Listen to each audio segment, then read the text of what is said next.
Good afternoon, everyone. Why don't we get started? Welcome to Hot Off the Presses with Professor Matthew King, the author of In the Forest of the Blind, the Eurasian Journey of Faxian's Record of Buddhist Kingdoms, which was just published by Columbia University Press.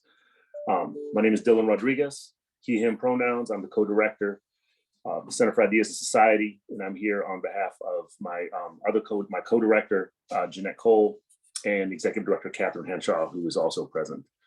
I'd like to open the occasion by honoring Rupert and Jeanette Costello's legacy of cultivating an indigenous, bodily, archival, and epistemological presence at the UC Riverside campus.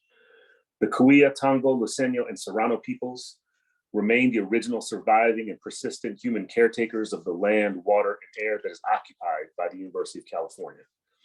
This territory has never been ceded, just as indigenous sovereignty and self-determination have never been surrendered. UC Riverside is inhabited by indigenous, Aboriginal, and First Nations peoples from all over the planet, many of whom are among our faculty, students, and staff. I will also stress that UC Riverside is just a few blocks away from the place where the Riverside Police Department stole the life of 19-year-old Taisha Miller in 1998, a reminder that this institution and the University of California generally have a long history of proximity to and active complicity in anti-Black state and state-condoned violence. So it's with a humble sense of gratitude and urgent obligation that I ask us to confront the conditions that surround and permeate our gathering. I look forward to continuing to work with many of you to decolonize this world and to create possibilities for abolitionist thriving thought and creativity. Thank you for that, folks. Some Zoom housekeeping notes. This is being recorded. It's a live recording. Please, y'all are great about this, but just please make sure that your microphones are on mute unless you're actually actively asking a question or interacting, which we will have time to do at the end of this session. There is a live transcription option. There should be a button available usually at the bottom of your Zoom interface, so please feel free to use that. And as the facilitator of the discussion at the end of this conversation, I ask you if you please can to use your raise hand function, your digital raise hand function. But if you can't, or you prefer not to, that's fine. I'll have it in the gallery mode and I'll just be looking for your faces. Just note that I can only see, I think, 12 of you at a time, 11 of you, not counting me. So that's why I asked you to use the digital function if possible.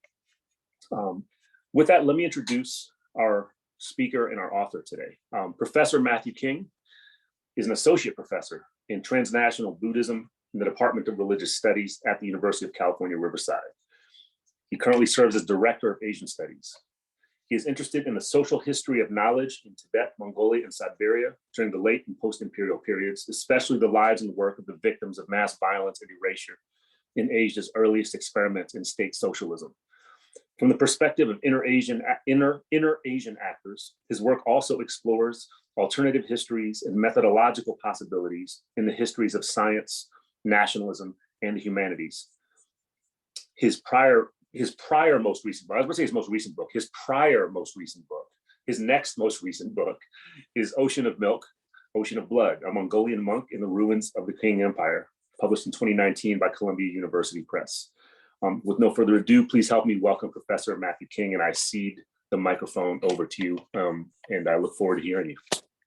Thank you, Dylan. Thank you so much for that introduction, and thank you so much also for the acknowledgements that started us off this afternoon and for the opportunity to talk about this book. I was writing this book as a Mellon Foundation Fellow at the Center for Ideas in Society in the year that the pandemic came. I was thinking about this book and ended up writing most of it in the first months of the pandemic. And it feels like a sort of homecoming back to where this project really began to take shape in the jewel of UCR at the Center for Ideas in Society. So thank you, Dylan and Jeanette, and also Catherine and everyone else for the chance to speak about this book here. Critiques of Orientalism and of the colonial legacies in the human sciences are hardly new, yet to date, surprisingly few studies have tracked the receptions of humanist texts and knowledge practices as these were exchanged and remade in Asia, into and out of European colonial formation, and into and out of the epistemic sovereignty claimed by the West. My book is an attempt to model this kind of circulatory history across Chinese, French, Manchu, Mongolian, and Tibetan frames of reference, It is an attempt to radically expand the picture of our disciplinary past in order to imagine radically our disciplinary futures.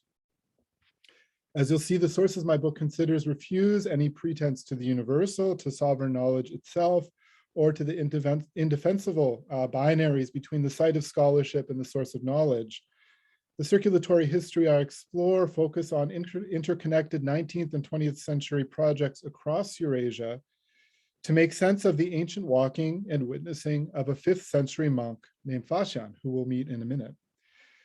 This was a centerless exchange that made and unmade an entire humanist subfield in France or in Europe generally, but also which made and unmade religious knowledge in the Qing Empire, and which made and unmade models of world historical order among refugee Siberian, Mongolian, and Tibetan monks, weathering the violence of the revolutionary modern in Inner Asia's 20th century. And so here is a sort of centerless history of field creation that was simultaneously a history of field erasure. Here are sources spread across the porous frontiers of the humanities and the contiguous knowledge traditions upon which these depend, and across which much is always moving. And so to introduce the story very briefly this afternoon, let's go to the spring of 1830 at the Institut de France in Paris, where a much anticipated lecture is about to begin. And let me just share my screen here. Yep.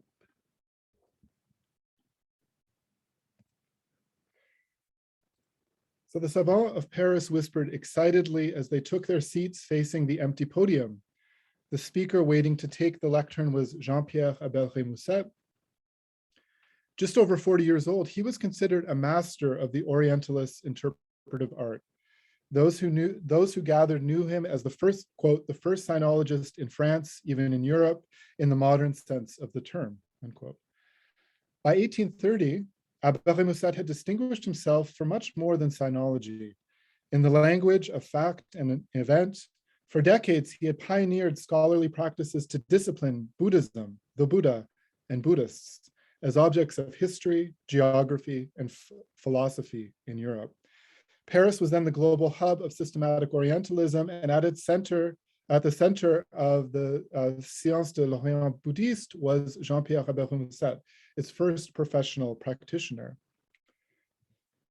In forums like the Proceedings of the Société Asiatique and then the pages of the Journal Asiatique, both of which he had founded in 1822, Abel-Remusat had for decades mapped Buddhist Asia as a new continent of possibility for Europe.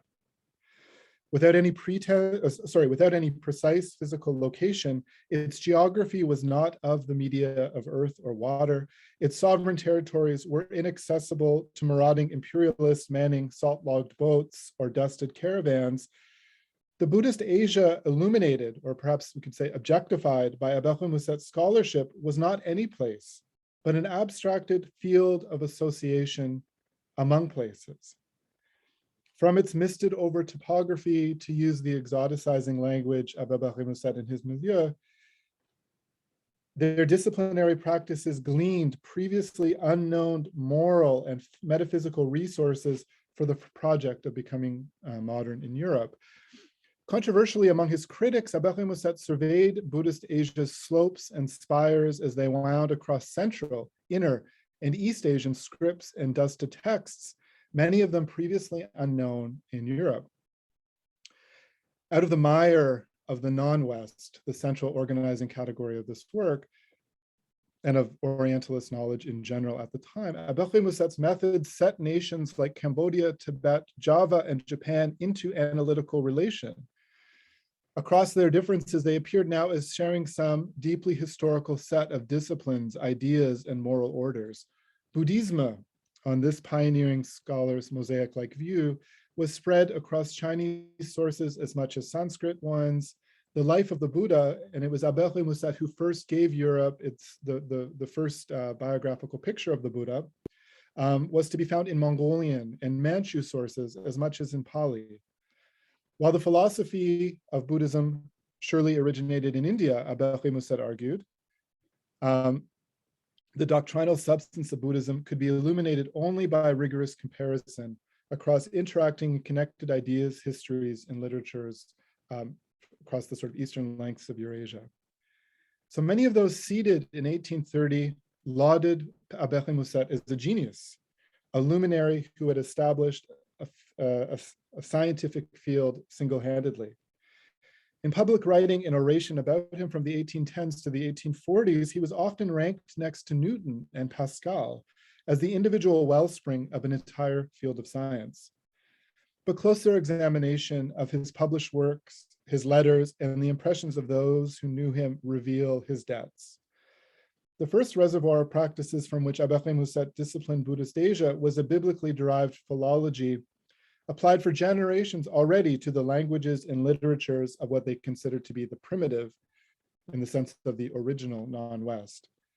Next was the contemporary, systematic, and professionalized Orientalism of the early 19th century, in which he worked, founded in the mastery of primary languages and the technical excavation of primary sources. This too he had mastered under the patronage of a figure named Antoine Isaac Silvestre de Sacy. And anyone who's read Edward Said's work on Orientalism will remember that Sacy kind of plays a prominent place. And Aberle Musset was his sort of prize student, his protege. It was with Silvestre de Sacy's mentorship that Aberle Musset first undertook self-study of Chinese and Manchu in Paris. In time, not only could he read Chinese in what he called Tartar, by which he meant Uyghur, Manchu, Mongolian, and Tibetan, but also he offered Europe its first systematic grammars of these languages. For this, he was appointed to the Collège de France as the world's first research chair in les langues et littératures de Chine and Tartary, so the languages and literatures of China and Tartary, and Tartary Manchu. That actually was the name of the chair. However, as I show in my book, Aberle Musset, oh, sorry, there's kind of grumpy looking de Sacy. Aberle Musset's disciplining of Buddhist Asia had two other distant and rarely acknowledged sources that are sort of at the foundation of my book.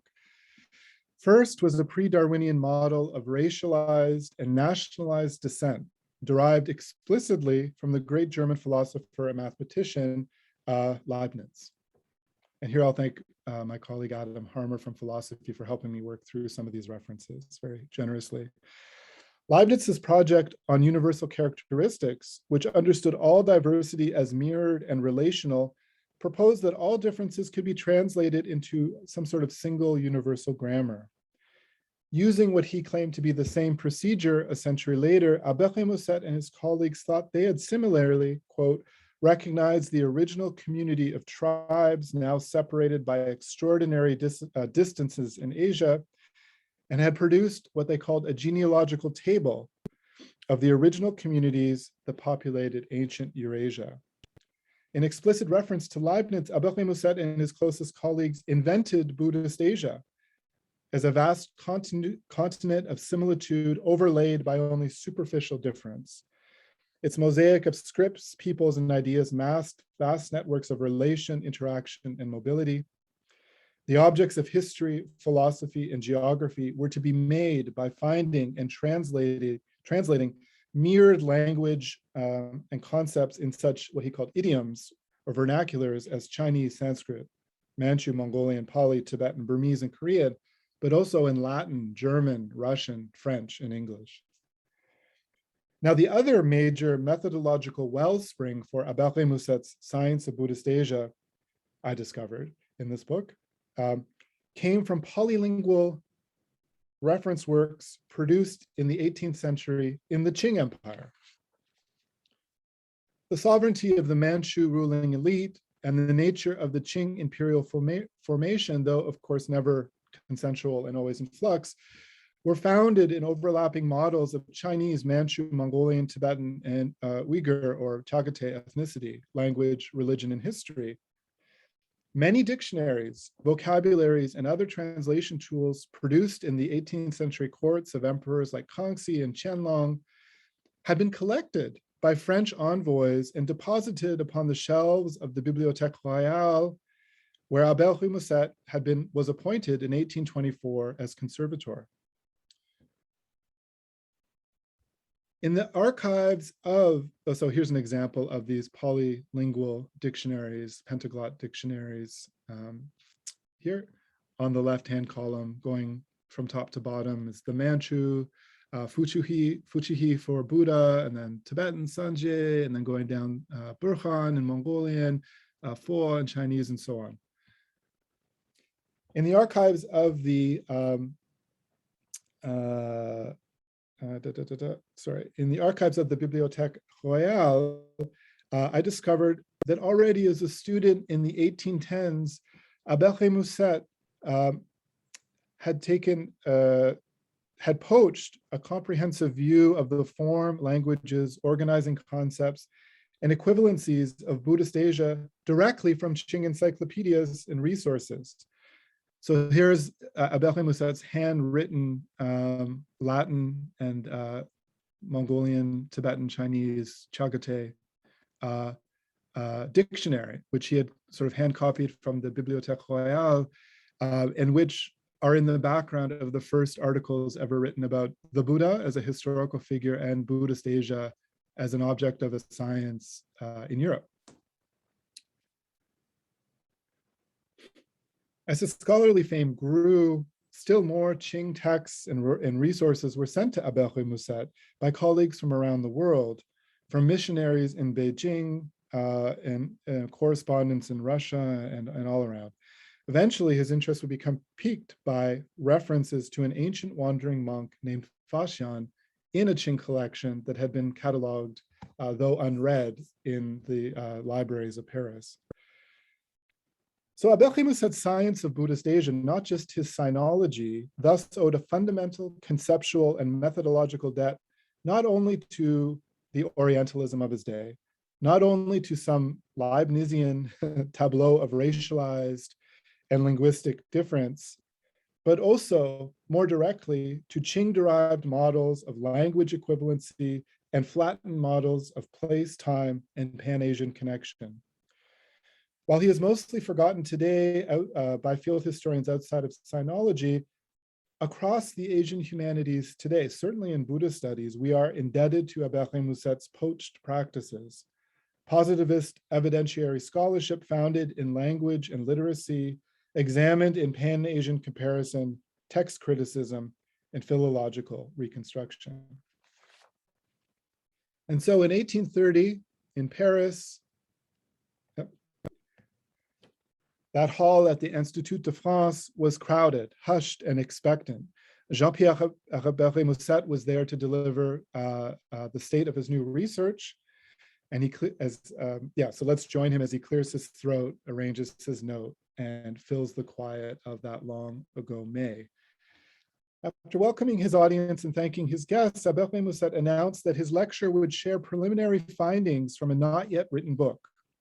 His topic was a Chinese text as remarkable as it was enigmatic. He had first discovered it in an 18th century Qing imperial compilation shelved at the Bibliothèque Royale. Upon examination, Albert Musset had identified the text as a turn of the 5th century travel account written by a monk named Shi Faxian, a Buddhist monk named Faxian. Faxian was a monk of the Eastern Jin dynasty who had been much disturbed by the incomplete state of the Buddhist canon in China. Specifically, he had been concerned about the scarcity of available translations of the Vinaya, or the Buddhist monastic code. Without any sure textual firmament, dedicated Chinese monks like Faxian lived their disciplined lives with an uncertain connection to the Buddha's example. So, Albert Musset continued, in 399 of the Common Era, when he was 62 years old, Faxian departed westward from the city of Chang'an in search of Vinaya. His destination was Tianzhou, roughly what today we would call India, and what Albert Musset recognized definitively as the wellspring of Buddhism. At the close of the 4th century, India was mostly terra incognita in Chinese thought and letters, just as it was among Orientalist scholars gathered in Paris 14 centuries later. Following perilous chains of exchange connecting the Ganges River basin to the lands of the Han, China, Faxian hoped he could retrieve Vinaya, the monastic code, missing from the Chinese proto-canon. And he did, completing a precarious passage over the course of 14 years. And here you can see in the top, sort of at 1 o'clock, the city of Chang'an, and this is marking Faxian's route above and then across the Taklamakan Desert, across what's now Afghanistan and Pakistan, down into central India, down into Sri Lanka by boat. They get shipwrecked in Indonesia and then eventually making their way up to the Chinese coast over the course of 14 years. Once back in China, Faxian was entreated by the ruling and monastic elite to write about all that he had seen. This account became known as the biography of the eminent monk Faxian, or simply the Record of Buddhist Kingdoms, the Fuguoji. Abel Musset had determined that the record, this text, had circulated widely in many redactions. Korean and Japanese translations had followed over the centuries, as had many monk travelers retracing Faxian's steps westwards to India. Within a century or two, the record became a widely read classic of East Asian literature, but not until that spring day of 1830 had any European heard about it or its ancient author's Eurasian Odyssey. Over Faxian's robed shoulder, Abel Musset promised the Buddha's biography would now be definitively set into place in time in European letters. The spread of his followers would now be charted in trans-Asian constellation. The historical geography of Afghanistan, for example, could now be roped to the ethics in pre-modern Japan, Chinese law to Mahayana philosophy in 5th century Indonesia, Tibetan Lamaist iconography to liturgies intoned in ancient Ceylon. Decades before the invention of comparative religion in the academy, Abel Musset's Eurasianist models used Faxian's record to render the fables, what they considered, of course, the fables of Buddhist chronicle into the facts of capital H history. The fluid names and lost monuments of ancient India and Central Asia were now ordered into capital G geography. Buddhist moral orders and spheres of intellectual interactions, fragmented across dozens of scripts and regional traditions, were now being gathered and distilled into capital P philosophy. Affirming a shared faith in the progressive trajectory of Orientalist knowledge, to loud applause, Abel Musset vowed that his young science of Buddhist Asia would soon have its masterwork. And it did. Though not before this luminary of the Orientalist arts, Abel Musset died in the great cholera pandemic that flooded across Paris in 1832. Though by then 2 years had passed since his lecture at the Institut de France, he died leaving his work on Faxian's record incomplete and unpublished. And it was two of his mourning colleagues, Julius von Klaproth and Ernest Landres, who resolved to bring it to print, which they did in 1836. In the published version of this text, the translation of the Chinese of Faxian's record only takes up about 50 pages, whereas there's an additional 400 pages of annotations and essays hanging from nearly every noun of the Chinese text. This was a disciplinary statement about the state of knowledge of Europe over this object, Buddhist Asia. And it was an immediate sensation. Within a decade of its publication, however, Abel Musset was already being forgotten for his field-building work. His methods, which had been poached, as I said, from the Qing as much as anywhere else, were so quickly and so universally adopted as to become invisible and forgotten. His institution building at the Collège de France and elsewhere were soon disregarded. His pioneering insights and disciplinary methods were eclipsed and then sort of attributed to his successors, and including his students. But I have not written this book, this is what I want to emphasize, I've not written this book to correct that record. The imperfect memory of normative disciplinary history in Europe does not concern me. I am not motivated to offer readers another example of Buddhism made or discovered in the desire-saturated scholarly and aesthetic ecologies of colonial Europe. While Albert Musset held aloft his interpretations of Faxian's record as the apex of his disciplinary work, my book explores the sources and shadows of its pages to see how his science was unmade in Eurasianist exchange. Oh, there's his book.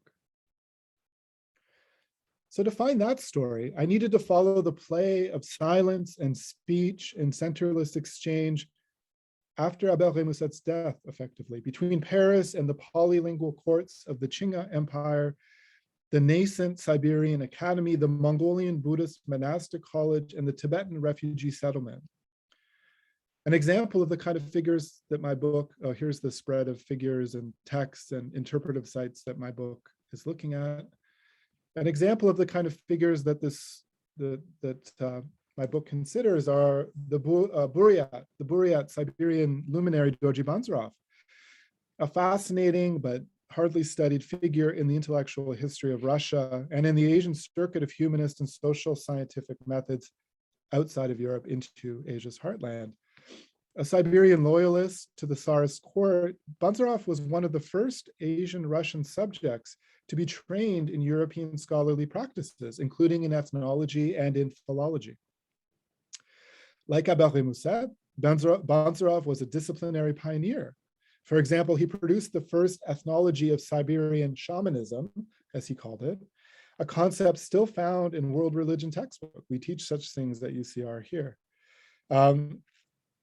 As part of his Tsarist-sponsored scholarly trajectory, in the 1850s, Banzarov translated Albert Musset's French translation of the Chinese record into Mongolian. And he called it an account of travel to lands where the Buddhist doctrine has flourished, the Berkhanunam Dekeriksun Uluksanun Jigulutsan Bichik. And this work, translated in full in my book, I include full translations of the Mongolian and Tibetan versions of this text as an appendix in my book. This work brought Faxian's 5th century text and the early 19th century innovations of Albert Musset into the vast literary republic of Mongolian and Tibetan letters. In this sense, this first circuit, I think this is the very first example of humanist knowledge circulating into Inter-Asian letters, was a return, not a new arrival. For the Qing polylingual sources of the 8th century, which Albert Musset had used and then erased as he made his science of Buddhist Asia and Europe, had in fact actually been written. Those dictionaries had been written by polylingual Mongolian and Tibetan monks, helping to translate Chinese and Mongolian and Manchurian and Mongolian and Uyghur frames as part of the sort of territorial administration of the Qing Empire in the 18th century. Another figure my book considers, who comes after Dorji Banzarov, was Lobsang Damden, Zawa Damden, who was the protagonist of my first book, but who also plays a part in this story. Lobsang Damden was a Khalkha Mongolian Buddhist abbot and a grand theorist of Qing imperial history, religion, and politics during Asia's first experiment with revolutionary socialist state building in Mongolia. In 1917, Lobsang Damden completed a heavily annotated translation, Tibetan translation, of Banzarov's Mongolian version of Albert Musset's French version of the original Chinese Fuguoji. And he entitled this The Emanated Mirror, the Chupi Melon. In Lobsang Damden's hands, Albert Musset's humanist work from the early, in Lobsang Damden's hands in the early 20th century, Albert Musset's humanist work from the beginning of the 19th century is transformed again into a piece of Inter-Asian monastic history, heavily annotated with Qing and Tibetan scholastic references, prophecies, and models of world historical order, which had previously been sort of unknown, which were dramatically expanded actually by reinterpreting Faxian's ancient walking. So the bulk of my book dwells not in the lines of the French, Mongolian, or Tibetan translations of Faxian's record, but actually in the extensive footnoting and annotations which each of the French, Mongolian, and Tibetan texts are full of. And so with a more general audience here in mind and not sort of Inter-Asia specialists, let me just share one example of the kind of, let's say, broken telephone of translation, of remaking and remaking, of making and unmaking the humanities and so on, that my book looks at. And there's 2 chapters, there's about 30 or 40 examples of this kind of thing in the book, but I'll just give one example and then try to just pass it over to Q&A here. Okay.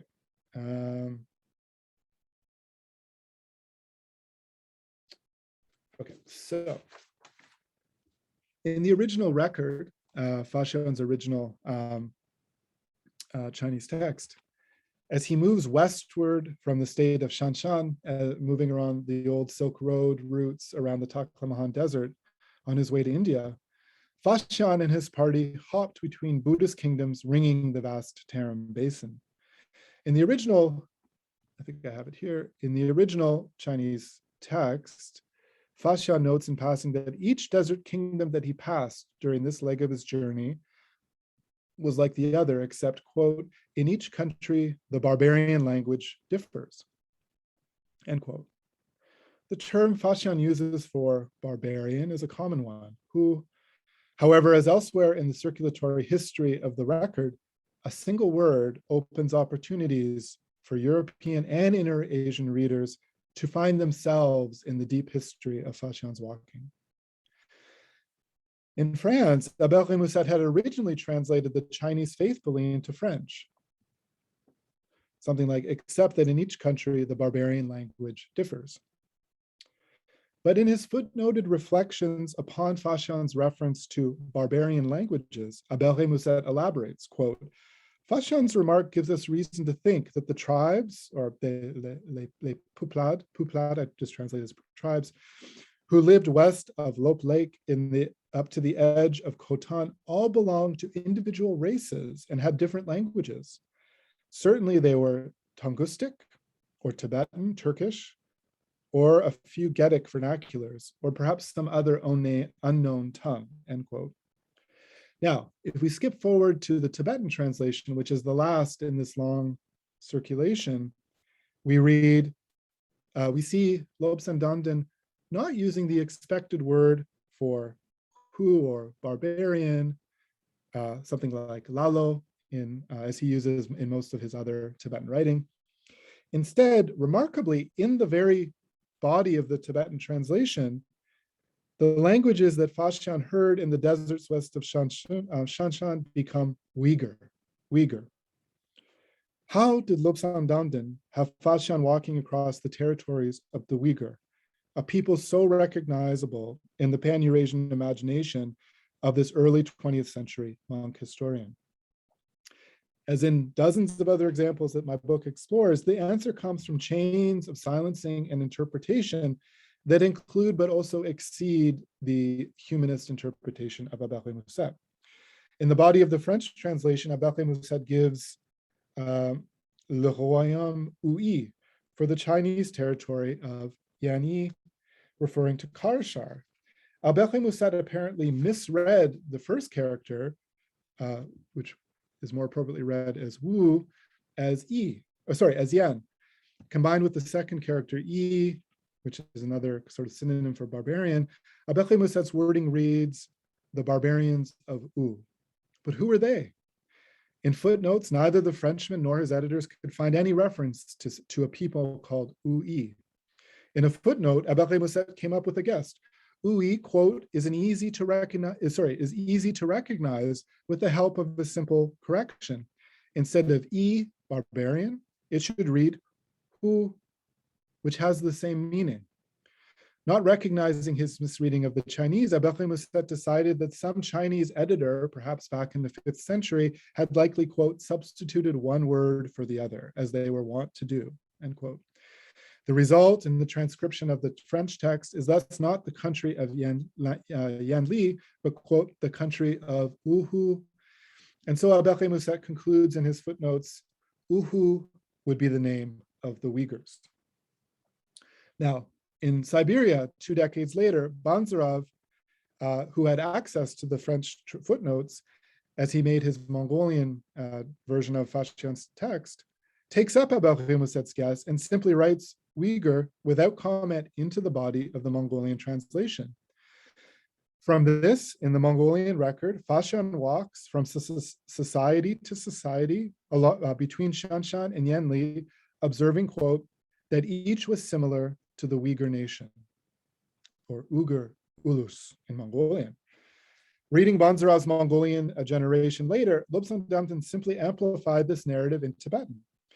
Therein, Faxian walks westward from Chang'an to North India, passing through societies which were apparently Uyghurs, part of the vast synthetic histories claimed by the Qing Empire.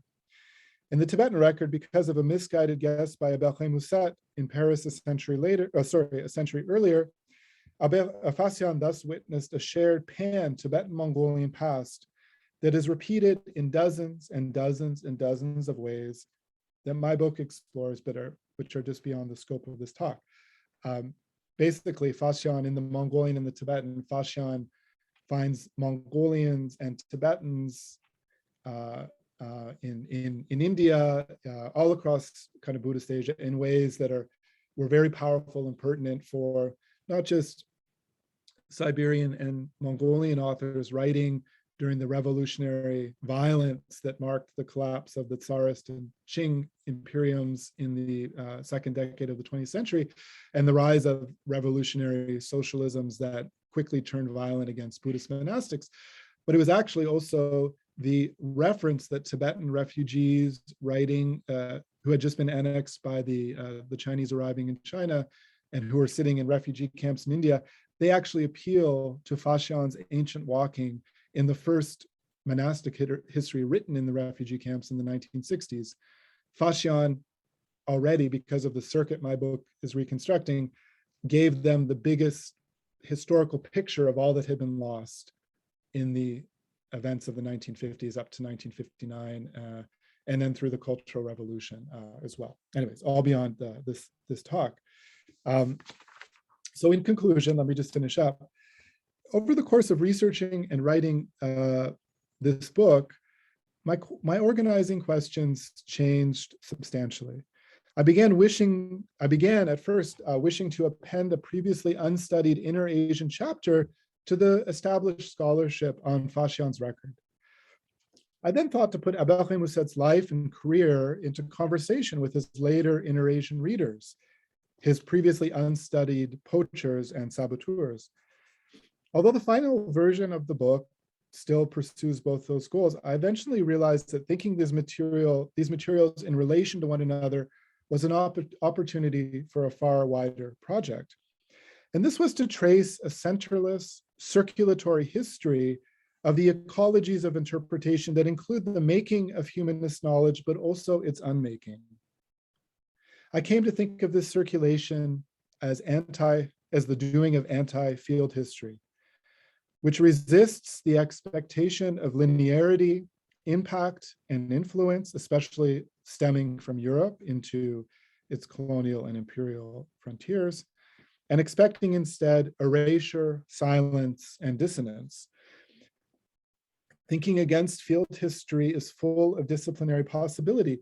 As Bernard Cohn put it in relation to his historical anthropology of the metropole and the colony, here we treat the humanities and contiguous knowledge traditions, for example, those of the Qing Empire or the Inner Asian Buddhist Monastic College, as a single field of inquiry. The task is to look beyond linearity and beyond origins to centerless conditions of interaction and erasure.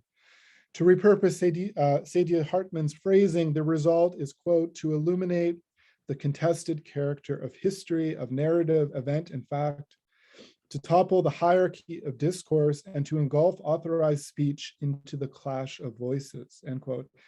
To do so, of course, is also to implicate ourselves, this moment, this very talk, and to our sites of interpretations, our disciplinary practices, the erasures that are the requirements for our own scholarly speech. And by this experiment in this book, My hope is that more scholars of the critical Asian humanities might begin to imagine as part of their disciplinary identity, and in fact, as part of the teaching that we do, even in a field like Buddhist studies or religious studies, as requiring to give answers for Quan Sin Chen's vital de-imperializing and decolonizing question: why is Asia always an object, but never a generative condition for theory and methodological innovations in the humanities? Answers, I think, are to be found among other places in the circulatory histories of the making and unmaking of our disciplinary knowledge in the humanities, in which the Eurasianist story of Faxian's record is just one example. So thank you very much.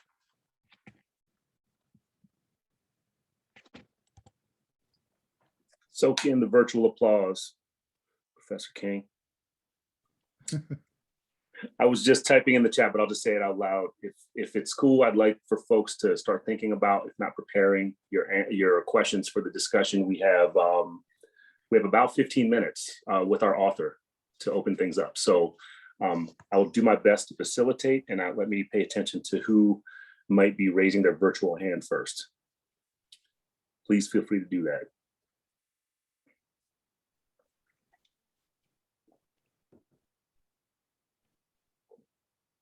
Oh, I see one. Go ahead, Paul. Okay. This is a very simple question, I guess. You have this fascinating story of kind of telephone going from Faxian's original text through multiple languages all the way around the world, almost, as it were, and ending up back where it starts. Is the original text? It seems, presumably, it looks like it's written in Chinese, classical, era Chinese. Does it become unknown? Why does Lobsang Damden need to use the Abbé Remusat version? Why is he consulting French instead of consulting Chinese? Has it been lost? Yeah, thank you. So in the context of the Qing Empire, after 1644, and especially in the 18th century, as various Mongolian and Tibetan societies were sort of incorporated, often by force, into the Qing. In those sort of polylingual environments, all kinds of Chinese, classical Chinese literature, as well as Jesuit and European literature and mathematics and science and all the rest, begin to be translated into Tibetan and Mongolian letters and sort of digested, especially in these monastic environments that I'm so interested in. And so an example is this figure, Gung Gompo-Jab, who was the principal of the translators school in Beijing. And as part of the Li Fan Yuan, the whole like colonial colonial management office of the Qing, which was directed at Mongolian, Tibet, and so on. They needed translators who could work across these frames. And part of the universal sovereignty claimed by the Qing was modeling these like polylingual, polycultural, polyritual, polyhistorical kind of models of equivalency in which the Qing ruled. Anyways, as you know. And so in that 18th century environment, for example, other quote unquote, like kind of travelogues like Xuanzang's text had been translated into Tibetan. And there's a really famous work called the Gyanak Chujung, in which Chinese history and philosophy, as it was sort of understood among Buddhist scholastics in Eurasia, had been translated. But Faxian's text never came into Tibetan and Mongolian. It's completely unknown, never before known or referenced until it goes from the French via the Tsarist kind of ecologies of Dorje Banzarov in Siberia into Mongolian, and then into revolutionary Khalkha Mongolia in the the 19-teens, and then it's already been completely reimagined, and that's what is sort of in front of these Tibetan refugees in 1960, and it's already telling their story and they'd have no sense that it had come through Paris, right, at all. It's filled with, it's another piece of monastic historiography. So just to say that this particular example of Chinese classical sort of Buddhist writing and literature had not previously come into the fold. Yeah. Thank you for that great question, Paul. Amanda.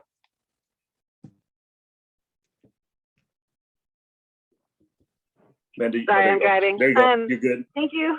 Yes. So let me Oh. We lost Amanda. Hope you're all right, Amanda. Hope you weren't driving. That was almost. Okay. I'm gonna expect that Amanda will log back in. All right, we'll jump queue. Whoever wants to raise a question next.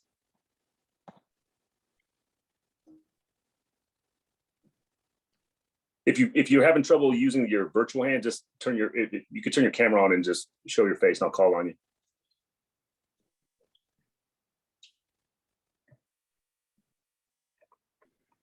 Well, let me say too, this is I think the first or second time I've tried to talk about this book. So I've got a bunch kind of book talks coming up in the fall. So if anyone has any questions, just even about what wasn't clear, it's okay. Tell me what wasn't clear, what you would have liked to hear more examples, less preamble. I mean, I'm trying to think about general audiences without getting into all the technical stuff. So any even feedback or questions about things that were not clear.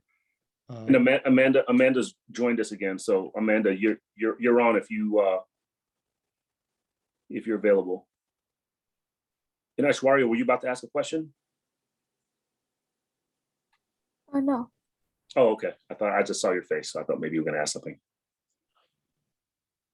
Amanda, if you're back on, feel free to unmute and ask your question.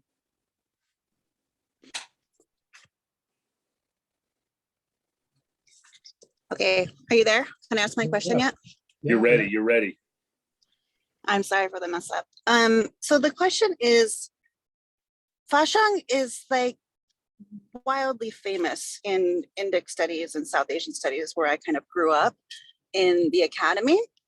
And I know it's hard for you to maybe answer this, but is there any way in which we can discern whether he's only wildly famous because he was kind of plucked from the archive by people who, like Abel Renault, or is it that he actually was extraordinary among different traveling Chinese monks? Yeah, thank you. He is extraordinary because his account is the first of many that survives until the 19th century. There are some early like political envoys to the Western regions who had provided accounts of like what we, like quote unquote the Silk Road, right? Like the Taklamakan Desert and all those city-states and all the way up even to like Afghanistan and Pakistan. But no, as far as we know, and as far as even Faxian's earliest biographers knew, and they're writing in like a century or two after his death, knew that no Chinese monks or travelers at all had traveled so far as Faxian so early and written about their journeys. This is sort of, now it's not to say that that's the case, but even by like the 5th and 6th century, that was considered to be the case in Chinese literati circles, like, monastic circles and literati circles. And from our perspective today, to my knowledge, there are no earlier witnesses to what Faxian was interested in, which is like Buddhism in pre-Islamic Central Asia and in late sort of India, late in the sense that the major monastic institutions that he's witnessing within 4 centuries or so, a bit more maybe, are beginning to really dissolve and be extinguished. So, archaeologists, philologists, all the Indic studies people, Central Asianists, people in Inter-Asian studies, East Asianists, everyone's always referencing Faxian for sure, because, cautiously, it is in the end a text, a narrative text with its own goals, but and there are many different versions, and we don't know how true the versions we have access to now represent his early versions, but these are early witnesses of a sort of Central Asian and Indic world that was not written about earlier in Chinese letters, and far predates like, certainly Mongolian and Tibetan letters, and many other sort of Central Asian societies that are otherwise like literally buried under the sand out there.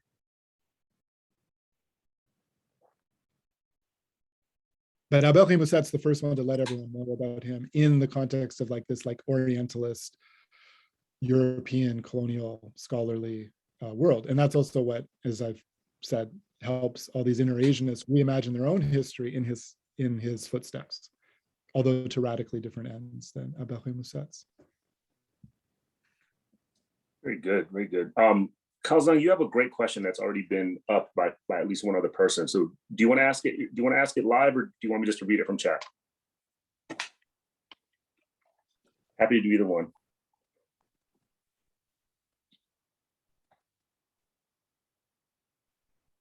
Okay, not hearing. Okay, go ahead. Yeah, no, I can read it. So this Kalzang, so can you please tell us more about your general argument about the humanities that you raised in your conclusion? How do you circulatory histories decenter the humanities? Well, the way that I frame this, and thank you for that question,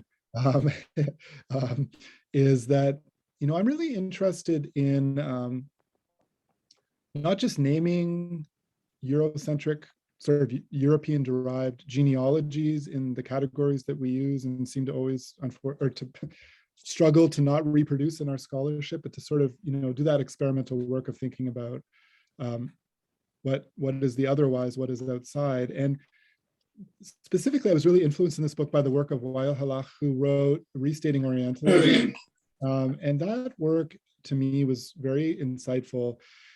And it argues that it's specifically the sort of epistemic sovereignty of the West as a claim on universal knowledge and universal history specifically that needs to be decentered. It's great. It's like this geologic kind of orientation to the writing of history, for example. But also, he says, to the doing of like pharmacy and engineering. There's a fundamental orientation to fundamental claim to sovereignty over otherness that is at the root of both European colonial projects as well as Enlightenment-derived knowledge in general. That is the sort of thing that we need to try to move beyond and so on. So I guess I became really interested in this book as a methodological experiment, I guess, to think about how things enter into this epistemic sovereignty of the West and how they exit also. So in other words, to get outside of a history of the humanities outside Europe that is just written in the mode of impact or influence. Because Inter-Asia for me is a really interesting example in which to think about these things, because these were never colonies of Europe, right? There's a whole different set of questions and historical tools and projects there when we're thinking about, let's say like, Myanmar, for example, or, Vietnam or something like that. But these places were not colonies of Europe.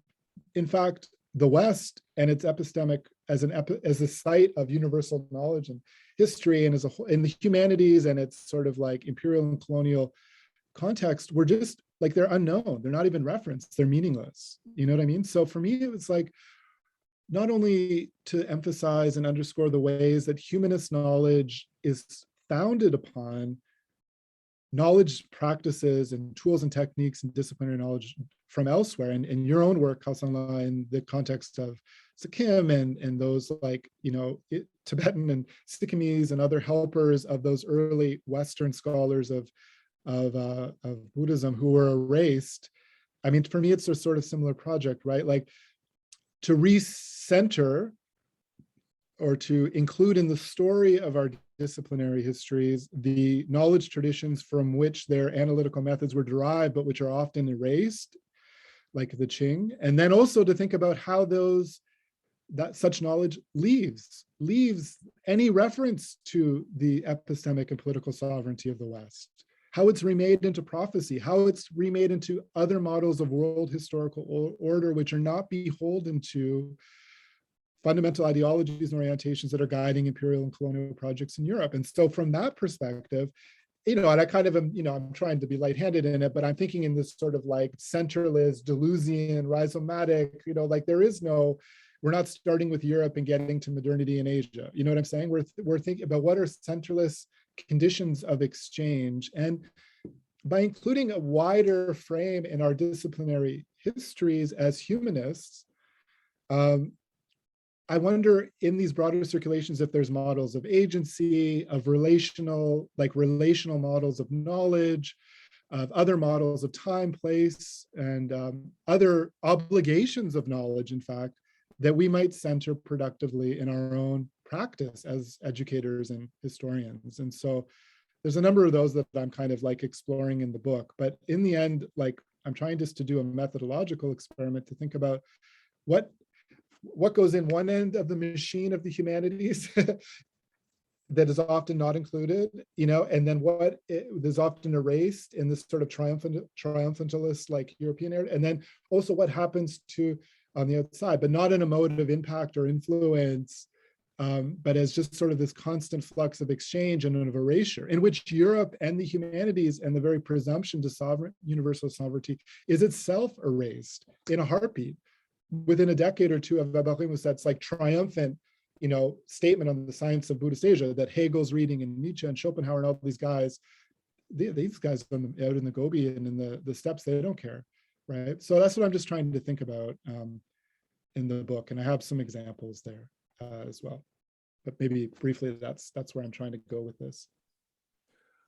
What a great way to close out this very short, very fast hour. I've learned a ton from you all, from you, Matt, from everybody's questions. So I really want to express my appreciation to you all for giving me that opportunity to be part of this and to learn from you all.